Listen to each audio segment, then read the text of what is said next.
Hey guys, I'm going to show you how to run a regression in Excel. I'm not going to get into a lot of the mechanics of what the regression means, but I'm going to show you how to run it. So this won't help you much if you're in my econometrics class because we use R there, but it will help you in some of my other classes where we're starting to do more data work. So let's say we have some data. We've got some dependent variable y and 3 explanatory variables a, b, and c. And we're interested in running this equation.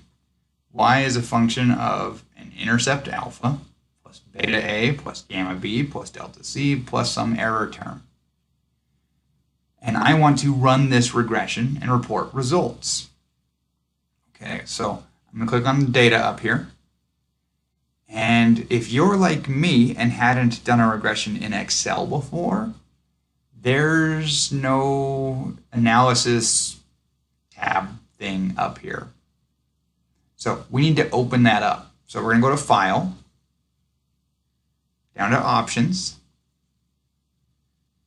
down to Add-ins, and there's this one called the Analysis Tool Pack. That's the one we want. So Options, Add-ins, Analysis Tool Pack, go. There's our Analysis Tool Pack. We will turn it on. And you'll notice that right up here, data analysis just appeared. It wasn't there before, and now it is. I'm going to click on it. And I'm going to scroll down until I find regression. It's in alphabetical order, so that makes it easy. And then I need to input a y range and an x range. Y range will always be your dependent variable, the thing you're trying to estimate. So let's put that in. Oops. And then we also need an x range, which is all the variables you're trying to put in there. Don't worry about putting the intercept in there. Excel will build the intercept in all by itself. So you just highlight the 3 variables you're actually plugging in. And then the rest we'll just leave for later.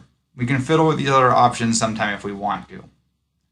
But for now, that should be enough to get us started. I'm just going to hit OK. Oops, I forgot to tell it labels. I had left the variable names in there, and so I need to tell it that the variable names are there.